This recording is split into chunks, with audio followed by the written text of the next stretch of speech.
Okay, let's go. I'd like to call the July 16th meeting of the Sumner City Council to order. If you could rise with me for the Pledge of Allegiance, and please remain standing for the invocation by Art Spar. I pledge allegiance to the flag of the United States of America and to the republic for which it stands, one nation, under God, indivisible, with liberty and justice for all. The psalmist wrote these words, "May the favor of the Lord our God rest upon us. Establish the work of our hands for us. Yes, establish the work of our hands." And Lord, tonight we pray that prayer, that you would establish the work of our mayor and city council, on the other employees that make this city the great city it is, and especially tonight on our chief for a day. We pray these things in the name of our Lord. Amen. Amen. Thank you, Art. Okay, Michelle, could you please call the roll?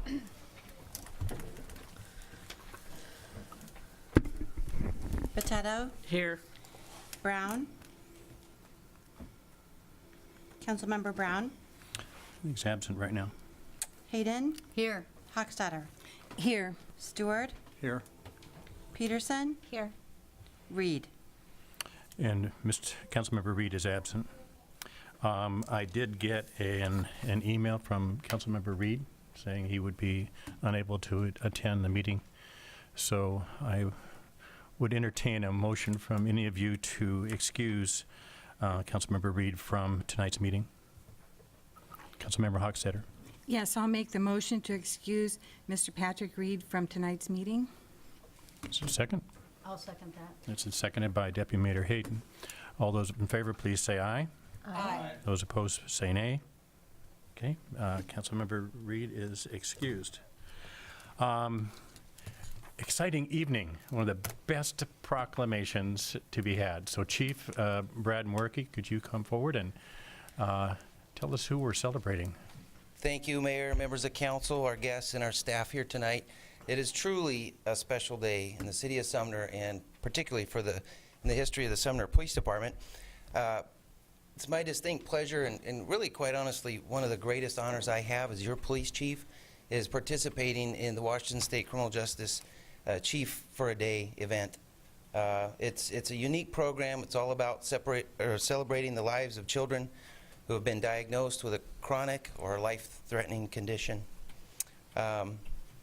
We're truly blessed, and I could not think of a better, more courageous chief. And I'm pleased to introduce to you Reed Watkins. He's our 2018 Chief for a Day. Come on up, Reed.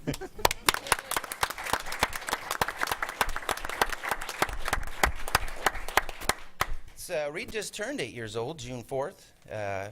Next year, he'll attend Lakeland Elementary School, 3rd grader. And although he suffers from hydrocephalus and cerebral palsy, and he's undergone a number of major surgical operations and procedures, you would not know it when you meet this kid. He's got an amazing, outgoing personality and smiles and smiles and smiles, as you can see from the picture there. In addition to being our chief and attending the big Chief for a Day event on August 16th, Reed is also going to be, he's been chosen to be the spokesperson for this year's hydrocephalus walk for Children's Hospital in Seattle this year. So that's going to be actually the same week of the event, right? It's awesome. Reed's dad, he's a firefighter here in Burien. His mother's Caitlin's here. She's a fitness instructor at our YMCA, the Gordon Family YMCA here in Sumner. And he's got 2 little brothers. So we got Cohen and Jensen are here today to support Reed. As you can see from the pictures and Reed's smiles, during his PD tour and his debut, being in the Daffodil Parade, that he's accepted his new position as our chief. I think he's going to fit in just fine. And he loves the police, especially SWAT. You can see I tried the vest on, the helmet. I didn't have room for all the pictures, but apparently he thinks SWAT officers are pretty cool. So sorry, Dad, no offense. firefighters. Mayor Pugh, Yes. I believe we have a proclamation.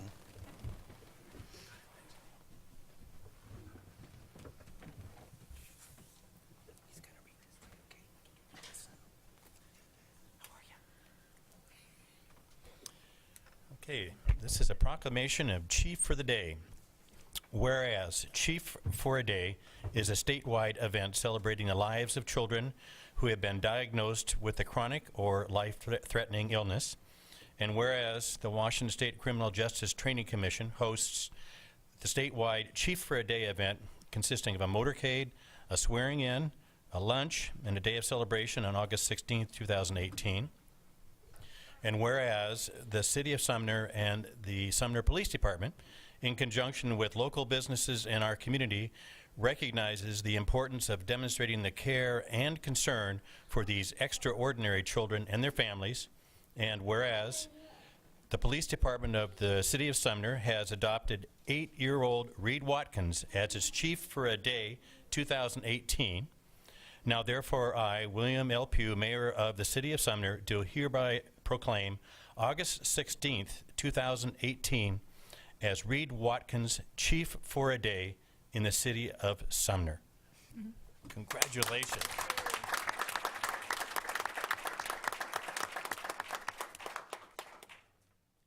Now, you know, Mayor, I understand from getting to know Reed and his family that he's quite an avid basketball fan.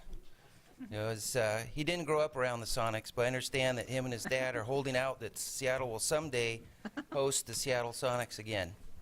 But his current favorite team is the Golden State Warriors, right? And his favorite player is Steph Curry. Am I right? Yeah. And so, you know, with that in mind, we have a few gifts that we'd like to present to our new chief. Now, keep in mind, normally police chiefs are not allowed to accept gifts, but in this case, we'll make a little exception. So, with Officer Eller's help, we've got him a pair of Steph Curry Under Armour basketball shoes and an official NBA basketball. And this is courtesy, this was provided by the Sumner Police Officers Guild. So they provided that. We also have Sonic's metal art provided by Ron Haynes and Magical Metal.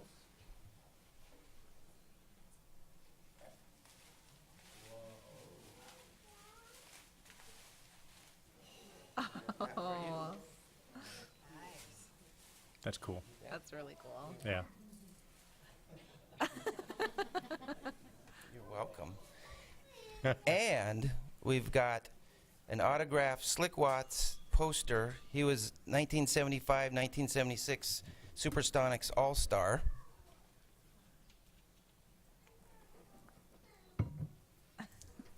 Says, God bless you.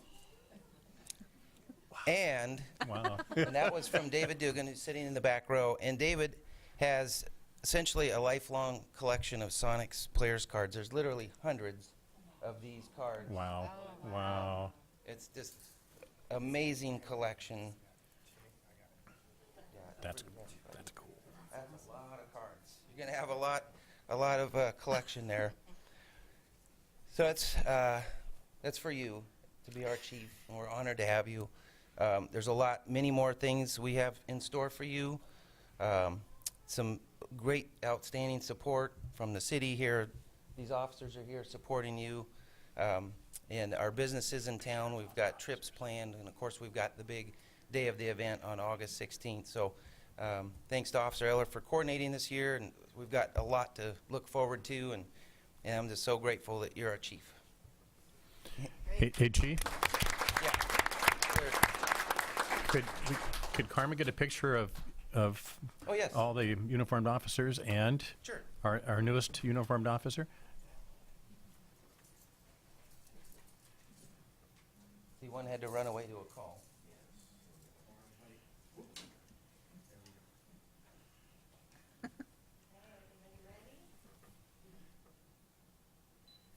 And we have, wait, there's more. Cool. That is cool. Yay.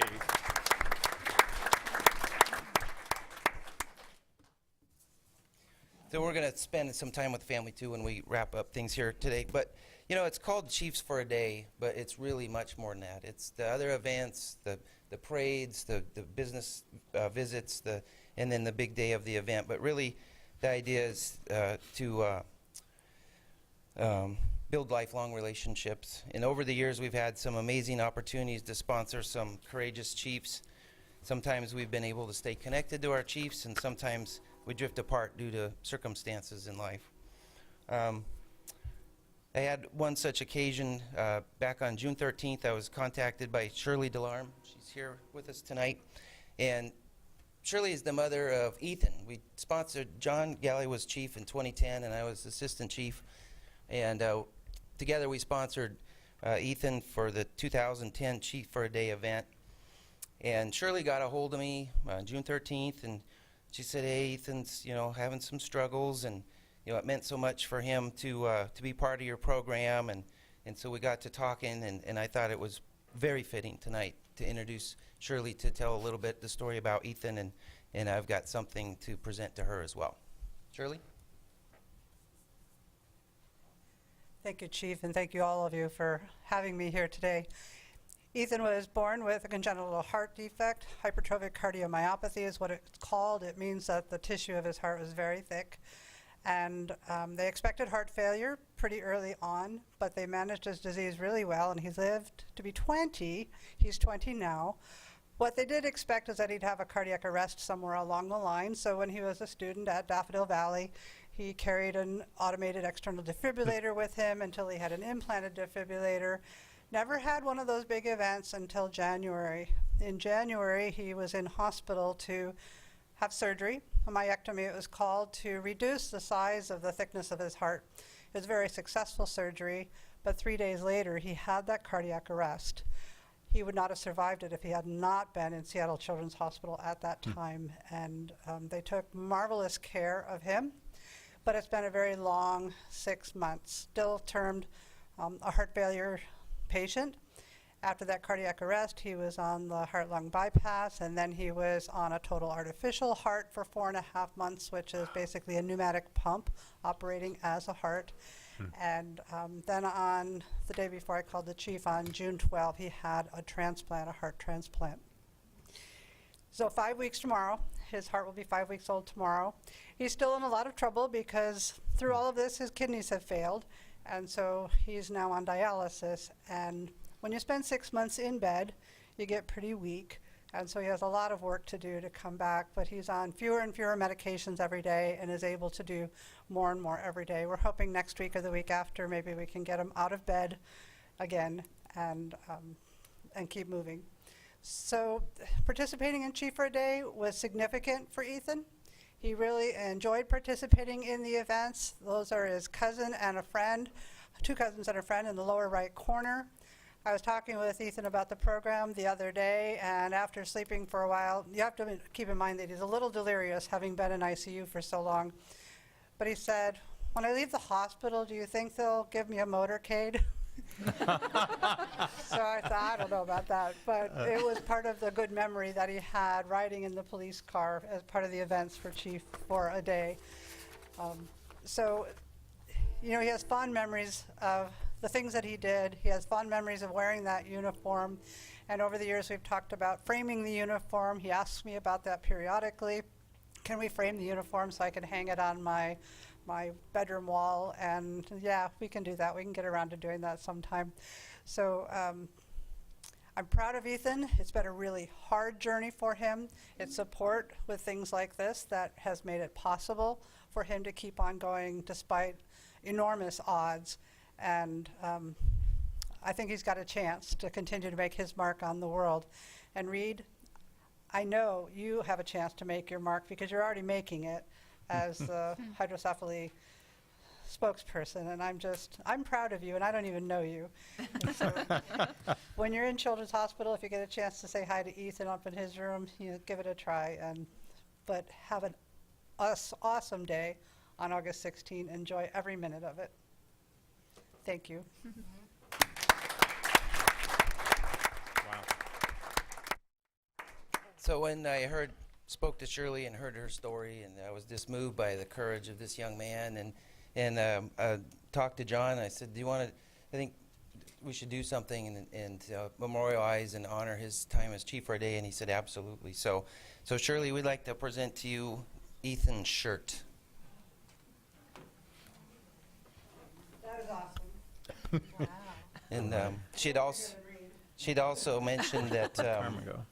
that she couldn't find good quality pictures from the day of the event, and so we've framed one of the pictures from the event, and then also a thumb drive containing all the pictures from the business tours and the parade, daffodil parade, and the day of the event and everything, so Ethan can live those memories again.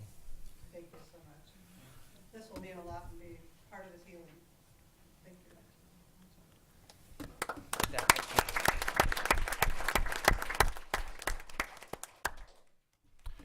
Yeah, Chief and the rest of our fine police department, thank you very much for what you do. And thank you, parents, for being just great parents in challenging situations, but always optimistic and moving forward. And your kids are blessed.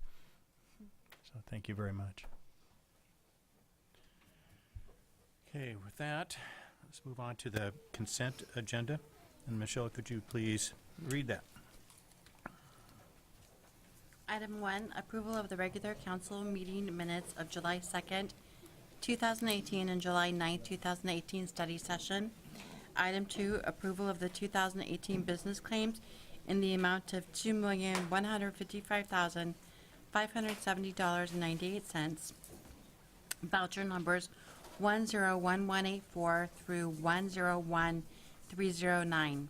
Item 3, State Route 410, Traffic Avenue Interchange, Port of Tacoma Interlocal Agreement. Item 5, Spinning Avenue Water Main Replacement, and Silver Street, Rainier Street Water Main Replacement Construction Contract. Item 6, Resolution Number 1497, Interlocal Agreement with Pierce County ratifying amendments to county-wide planning policies. Okay, thank you very much. And before we proceed, just let the record note that Councilmember Brown is present. Does any of the council members wish to remove any of the items from the consent agenda?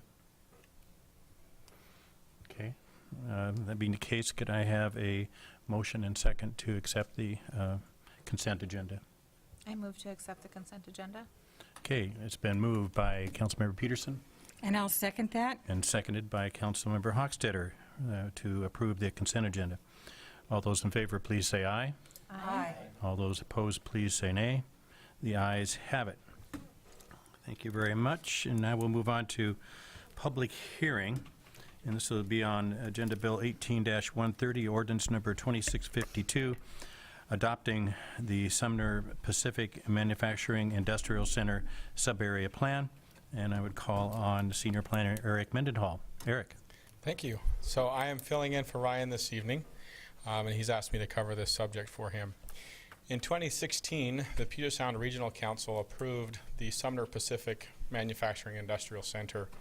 With that, they conditioned the city's complete a sub-area plan. The sub-area plan has now been completed, and it addresses a balance between economic development, providing 20,000 jobs, and environmental protections and constraints.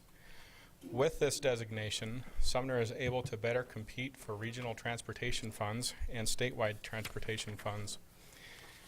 The Planning Commission held a public hearing on June 7th, last month, and voted unanimously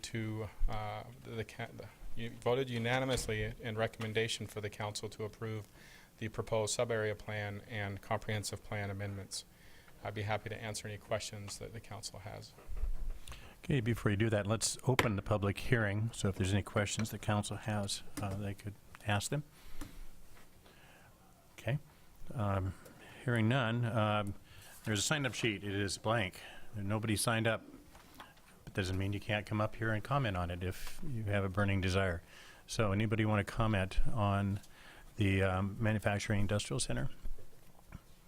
Going once, going twice. Yes, please. If you want to Sorry, could you please come up to the podium? Thank you. If we missed that council meeting, how do we know what that sub-area plan is? Actually, Mr. Mendenhall, it's quite a comprehensive document, actually, but I don't know if there's a summary. Okay. Yeah, we've provided this online for the general public to gain access to. We've also had a copy here at City Hall for anyone to gain access to as well. So, and we've advertised accordingly for this. Okay, great. Councilmember Hochstetter. Mr. Mendenhall, could you just give us, just not us, but for the public, just a little bit of an explanation about what a sub-area plan is? I mean, is there just a one-liner or a two-liner that? I'll try. So, the Manufacturing Industrial Center is a regional designation that's designated by the Metropolitan Planning Organization, which is Puget Sound Regional Council. That designation focuses specific development and employment within that manufacturing industrial center. As such, we looked at that center more closely through this process to determine where those jobs can go to make sure that we can satisfy the 20,000 jobs that PSRC requires. So we looked at that, we looked at it, analyzed it, saturated it down into this document, and have provided that for everyone. Does it help? Yes, thank you. Okay. Any other comments council has? Okay. If that's the case, I'll close the hearing. Thank you very much. Moving on to regular business, there is no unfinished business, and then we'll go on to public comment. Michelle, could you please read the guidelines for public comment? This time is reserved for you to address the mayor and the council on matters of city business that are not on the agenda. It should be remembered that we are engaged in the public's business and an appropriate level of decorum should be maintained at all times. Only one person may have the floor at a time. This is the time for the mayor and council to hear from citizens and is not the opportunity to engage council members or the mayor in debate. When recognized by the mayor, please go to the podium, state your name and address for the record. You have 3 minutes to speak. When the timer sounds, please conclude your comments and return to your seat if you would like to ask a question. It is best to submit it in writing so that the mayor, council, or staff may have adequate time to research and provide a complete answer. Thanks, Michelle. First person that signed up is Ed Howard. Thank you, Mayor and council and members. I am from Auburn, so my address is 16955th Court Southeast. Maybe I missed out. I don't know what was going on before I understand the sub-area plant, but what I'm here to mention and talk about is the Sumner Meadows Golf Course, old property there. Is that part of that plan? I don't even know because I'm kind of new to finding out all this. But anyway, I understand there's a purchase and sale agreement and a whole lot of stuff going on with that. But the only reason I came here tonight was to express something that we've noticed with all the activity. It's a very wonderful area down there that would make a wonderful park. And I don't know how much has ever been considered about that or anything, but I won't use my other 3 minutes. My wife's here to talk about it too, so I'll just let her talk to you. Okay. Thank you very much, Ed. And I guess that would be Linda Howard. Oops. Yes, I am Linda Howard at 1619 55th Court Southeast, and it is Auburn. Even though we live in Auburn, we come down to the golf course and walk our dogs off leash. This is why our dogs are really good. They're well behaved, and we like off leash for their benefit as well as ours. We've run into a lot of people in the process of this that have walked their kids, rode bicycles, went fishing, did the flying things that you already know about. They love the area and they want it to stay that way. Now I know we can't have whatever acreage it is. We're not asking for that, but we do want a section of it. And these are the signatures of all the people that I've asked, would you like to keep it this way? We're not asking for benches and picnic tables and trees and all of this. We really just want it to stay the way it is. These people have not turned me down for a signature. In fact, when I was talking to a couple, the daughter came up and said, "Can I sign? Can I sign?" They are very enthusiastic about this area. And not only that, but I asked them, well, would you be willing to pay $1 for parkings to maintain the area, picking up litter or whatever? There's also other possibilities, pea patches or whatever.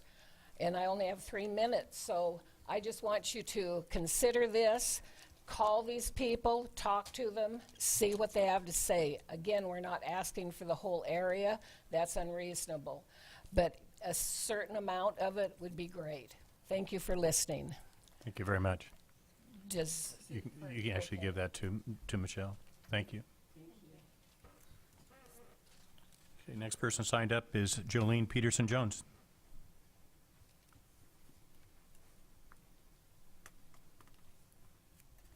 Hi, my name's Jolene Peterson-Jones. I live at 639 West Main in Sumner. I'm a Sumner resident, a business owner, and a developer of 905 Main Street. It's a 2-story mixed-use building that will break ground in just a few weeks. At the July 2nd, 2018 regular council meeting, the action of amending the city code to allow drive-throughs and drive-ins within the central business district and relaxing some codes in the East Main areas was removed from the agenda. I've come here today to urge the council to separate the CBD from the East Main Street Code Amendment, as they're 2 distinct areas with separate city zoning. Further, we'd like the council to consider amending the code to allow drive-throughs within the CBD with the same restrictions currently in East Main. These include 2 stories, multi-tenant buildings that aren't adjacent to another drive-through business, and vehicle queuing in the back off the street. The code change will result in local businesses and entrepreneurs investing in downtown Sumner, increased revenue for the city of Sumner, greater revenue potential for existing businesses as businesses are open for longer hours, and support the continued revitalization of downtown. A vibrant downtown enhances the experience for visitors and residents while contributing to the local economy. We and many others envision a vibrant downtown Sumner with a wide variety of businesses and services that are open for extended hours. We applaud businesses such as Trackside Pizza and Craft 19 for renovating older structures and providing a place of gathering in the community.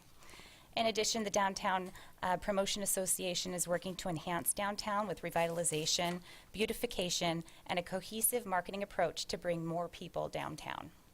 We've heard concerns that drive-thrus may create a pass-through community and associate drive-through businesses with fast food chains. It's important to note that fast food requires standards such as 8-vehicle off-street queuing, significant traffic volumes on the frontage, and on-site parking lots. 905 Main Street and other CBD sites do not meet the standards for fast food chains. The CBD has more than 60 buildings, and while there are a few sites available for development, the CBD is largely built out and not attractive to nor meet the standards for fast food development. Local restaurants, coffee shops, and cafes have expressed interest in opening a new location in Sumner at 905 Main Street. Over the past week, we've had a few interested local businesses actually touring the site, although there's not much to see yet. Most of these businesses use a drive-through or call-ahead pickup window at their current locations and would be looking for one at our site as well. These are local businesses, not fast food franchises, that use a drive-through for greater visibility and to provide an added service to their customers. Drive-thrus expand a business's audience by appealing to those not able to walk distances to find parking, provides a convenience that we all kind of sometimes need, and they appeal to parents with children, and in particular in Sumner could capture train riders who currently enter and exit the city without spending money at local businesses.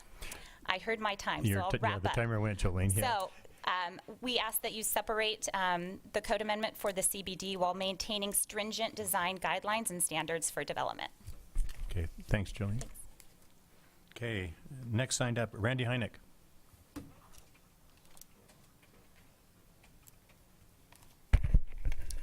Hello. Good evening, ladies and gentlemen. I'm Randy Heineck, and I'm here tonight to discuss the Mr. Sumner Award which was given for the first and only time a couple years ago to a former mayor and council member for his contributions to our community. I think the Mr. Sumner Award is a good beginning, but we need an award that acknowledges the ongoing contributions of the many others who contribute to the welfare of our city as well. Therefore, we should change the name of the award from the Mr. Sumner Award, which eliminates half the population, to the Sumner Citizen Award, which is all-inclusive.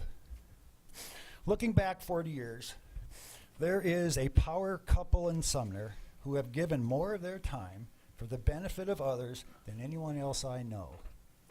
As a former mayor, councilperson, county council member, she made sure we had the infrastructure we needed. The roads we drive on, the trails we walk, the water we drink, and the stores that we shop at so handily and so closely, like Fred Meyer. We don't have to go outside Sumner because of this lady's work. As a former council person and a longtime downtown businessman, he was always actively involved in all the social events that make living in a small town enjoyable. Nearly everyone has enjoyed his sense of humor. I'm talking about John and Barbara Skinner. If we want to encourage civic participation, we should publicly recognize it. The people hope this council will recognize the value of a Sumner Citizen Award. Many, many people make up a community, and we should share. So, thank you for your time, and I hope the first Sumner Citizen Award is given to Barbara Skinner and her late husband, John. Thank you. Thank you, Randy. Okay, that's all that was signed up. Anybody else wish to address the council on any item which isn't on the agenda? Thought you were going to come up here, Mr. Haynes, but you're just reaching for your water. Got it. Okay. That being the case, we will close public comment and we will go on to new business. First item is Agenda Bill 18-131, ordinance number 2650, which is the annual school impact fee adoption. With that, I'll ask City Administrator John Galley to give us the background. What is before you this evening is the annual update to the school impact fee that's assessed on new residences in Sumner. City code specifies that the council will review this fee each year. The purpose of the school impact fee is to address capital needs created by the increase of student population due to new housing within our city.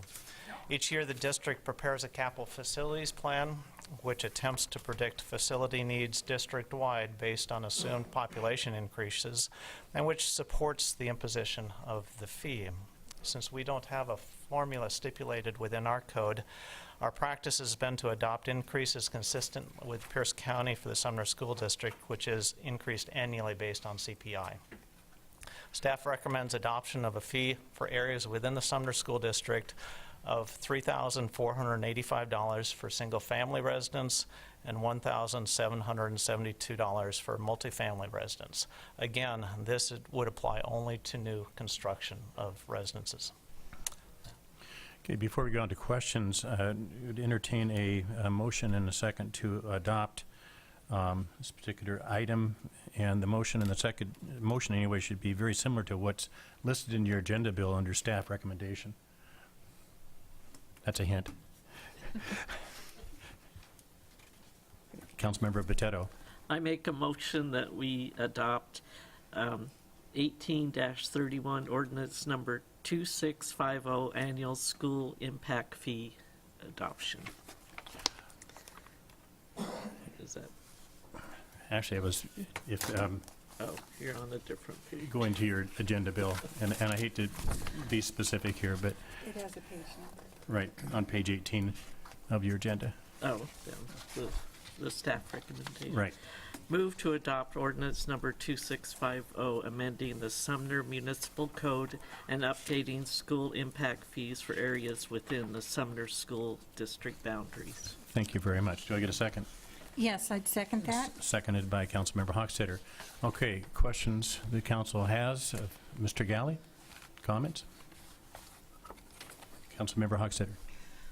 I'll just comment that Mr. Galley took time at the study session to adequately inform us about what this is. We understand the history, we understand this bill fully, so I think there's no reason why we shouldn't pass it.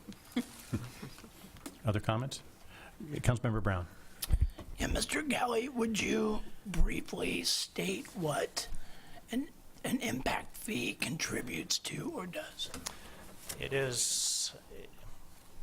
It contributes, it must be used towards capital improvements. So as the population of an area increases, it helps fund the building of new schools.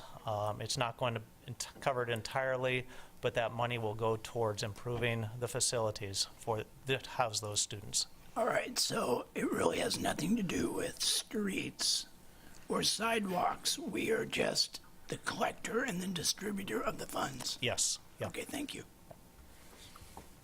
Okay, anybody else? Councilmember Stewart. Thank you, Mr. Mayor.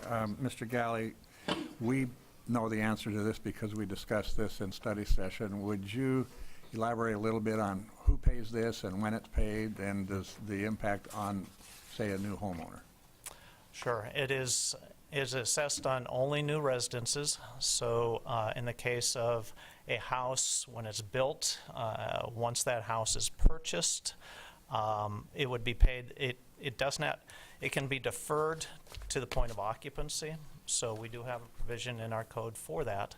So the builder does not have to pay that up front. They have the option of doing it either way. Generally, it is passed on to the purchaser of the home. In the case of rental units, most likely it goes into the rent that's charged for those units. Did it answer your question? Okay. Okay, any other questions or comments from council? Okay, hearing none. Anybody in the audience that would like to speak to this matter? Okay, hearing none. Michelle, would you please call the roll? Hayden? Yes. Hochstetter? Yes. Stewart? Yes. Potato? Yes. Brown? Yes. Peterson? Yes. It passes unanimously. Okay, go on to Agenda Bill 18-132, ordinance number 2651, restricted parking code amendment on Ryan Avenue. And I would ask, again, Eric Mendenhall to give us the background. Great. So the ordinance before you this evening pertains to one piece of property. It's over here on Ryan Avenue. Previously, it was a residence, and so there was a residential RPZ applied in front of that home. It has since changed over and become a daycare, so it's a commercial use at this time. And the property owner has come in and requested that they have that RPZ changed from that residential application to the straight-up 3-hour RPZ zone. So this would change it from its current status to the RPZ 3-hour limit. Okay, could I have a motion and a second to consider that item? Deputy Mayor. I would like to move we approve ordinance number 2651, removing the restricted parking zone designation at 907 Ryan Avenue. Do I have a second? Yes, I'll second that. Seconded by Councilmember Hochstetter. Questions, comments by the council? Councilmember Potato. So how many hours can they park now? If we make the change, would it be up to 8 hours or They would be able to park there for 3 hours. only 3 hours? Only 3 hours. And now what? I don't really understand. I thought they could only park there 3 hours now. You know what? To tell you the truth, I'm not 100% sure either. Let me go grab that piece of paper. Okay. I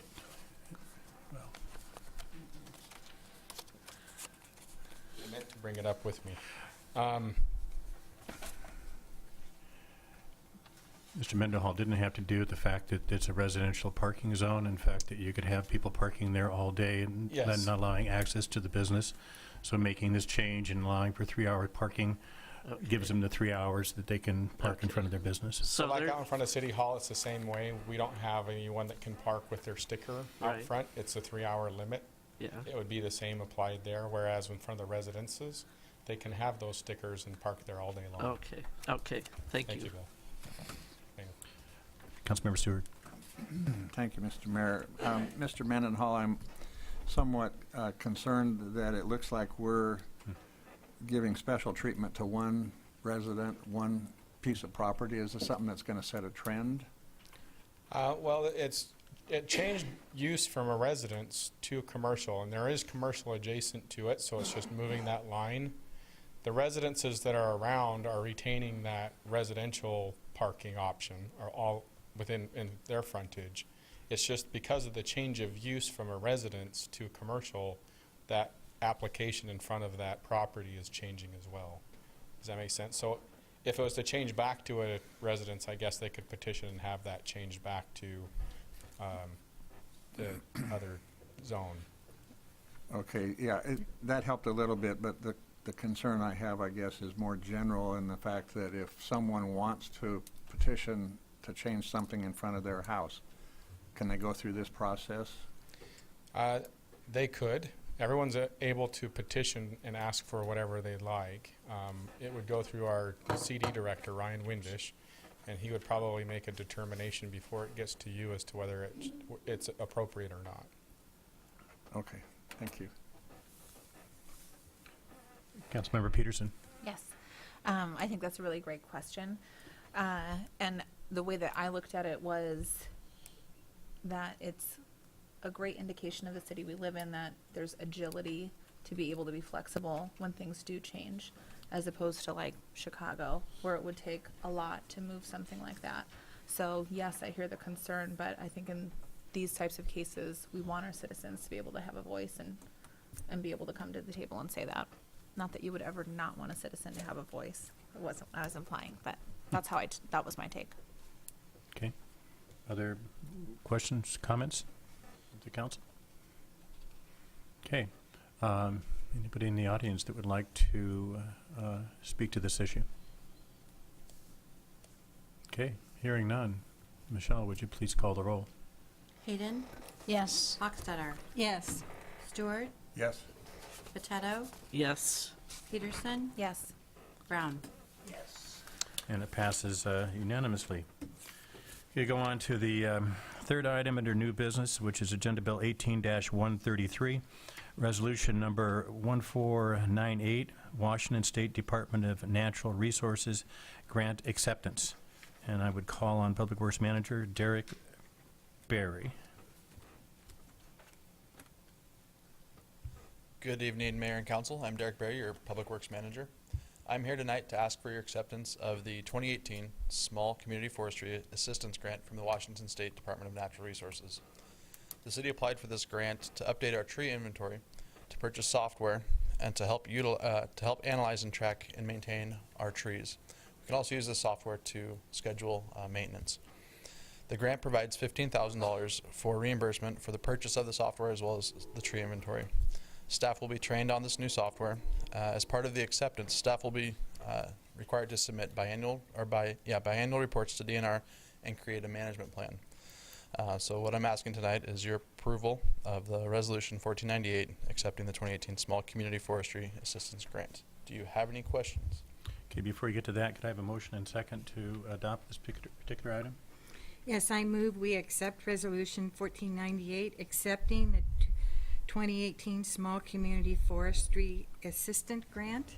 It's been moved by Councilmember Hochstetter I second that. and seconded by Deputy Mayor Hayden. Questions, comments, Council? Councilmember Peterson. I'm sorry for not having this prepared earlier, but I'm looking here at it and it says the expenditure amount is $15,000 and the contingency required is $12,000. Does that mean it could potentially be a $12,000? So the total cost for the entire project for software and the tree inventory is $27,000. Okay, got it. $15,000 is the maximum that they allow, so the city will be paying the remainder. Okay, thank you. Okay, any other questions? Derek? Councilmember Hochstetter. I just appreciate you going through all the efforts to get this grant for us. Our city's been very successful in getting grants, but this is a very, very wonderful project that you've gotten into us, so thank you for doing that. Thank you. Okay, other comments or questions? Hearing none. Anybody in the audience that wishes to address this particular issue? Speak to it? Okay, hearing none. Michelle, would you please call the roll? Hochstetter, Yes. Stewart, Yes. Potato, Yes. Peterson, Yes. Brown, Yes. Hayden. Yes. And it passes unanimously. Thank you very much. Okay, we'll go on to reports. Reports by the City Council. Councilmember Peterson. The only thing I have tonight is I wanted to share that, yeah, it's Okay. on. I wanted to share that I've been discussing with members at the school district that we could potentially have a letter in civics at the high school. I think that's something that's really cool. So that's in the works. Councilmember Hochstetter. Yes, I just want to thank a couple of our long-term business people that have moved on to different phases in their life, but we're going to be missing Dr. Laura. She had Sumner Eye Care. We all loved going down to having the convenience of her being on Main Street and going down and seeing her. And also, we're going to be losing Nolan and Lola at the Berryland Owners and Cafes. So nobody could make a pie like Lola. I don't think anybody will ever come up to that standard, but they were such a great part of our branding. They bought into the community 100% and were always behind any and every activity we had, so they're going to be greatly missed. But it opens up a space for another new business, and hopefully we'll find something that makes everybody just as happy as they did. So thank you. Thank you. Deputy Mayor. I don't have much, but with the growing trend of police departments and city staff doing videos and that, I urge people to go on the Metro Animal site and look at their video. It's the cutest thing ever. So don't think you'll be seeing one from me or these people, but I don't know. Another cat video. You never know. Okay, Councilmember Brown. Yes, I also will miss Berryland Cafe, and I have a lot of friends who are going to miss the rhubarb pie. When they come to town, they grew up in Sumner with me, and they go to Berryland to get a pie to take it to their family. So I'm going to miss that. And I have a complaint also, and that Nothing. Sorry. and it's too hot out there. So I'm looking forward to the next few days when it gets in the 70s. Thank you. Amen. Councilmember Stewart, speaking of hot and riding a bike, how are you? I'm good. It cooled off really quick. Thank you. It was a good ride, and I want to thank the whoever's responsible for putting the little electronic sign on the road that welcome people to Sumner and will warn the motorists to use caution. Thank you so much, and for sweeping the streets. It was wonderful. Thank you for mentioning that. I have heard from a number of people, and I know we got a letter, or an email, excuse me, regarding the subject. I thought this gentleman was going to be here tonight to talk about this, but a number of complaints about the fireworks on July 4th. I'll tell you my personal experience, and it pretty much echoes him. My wife and I went to our daughter's home up in Ravensdale to celebrate the holiday, and we got home about 10 minutes to midnight, and there was I don't even know who was shooting these things off, but they would have rivaled any fireworks from any public display just down the street from my house, and I really was worried about where are these things going to land, because there's residential property all the way around, plus a big tank of, I think, is probably nitro or something at that business next to me. And to tell you really how bad it was, they lit off probably a half a stick of dynamite that shook the ground where I was standing, and car alarms actually went off. I was just that close to call it, because it was right after midnight, and they didn't stop. And so I was getting ready to call 911 just to see the boys in blue, or the people in blue, and one drove right by. And they were going to go down Valley, and just then another one blew up and quickly turned and went around the block and came over there. Thank you, Chief, for proactively handling of that. But the people that I've talked to, and I know this email that we received, are advocating that we eliminate fireworks in Sumner. And I realize that's a policy issue. I don't know what the venue would be to promote something like that, but I'm all for it. I think it's ridiculous.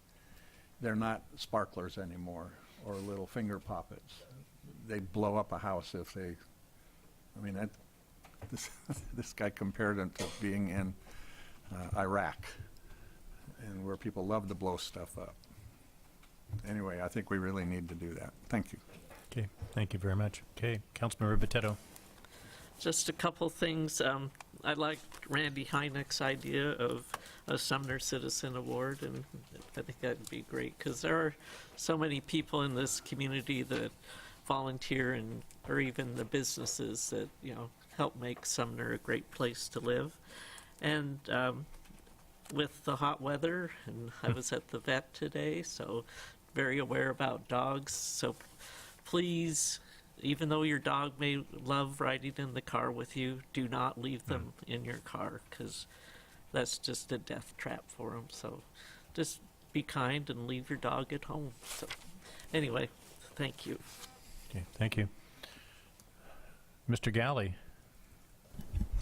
Yes, good news. 24th Street is open. The detour ended this morning. It's not to say the road is done. There are still lane restrictions, but they are finishing up right on 24th, but they're no longer having to take the detour. Appreciate everyone's patience as we've dealt with this. The good thing about using concrete is they won't have to touch this again, at least in my lifetime.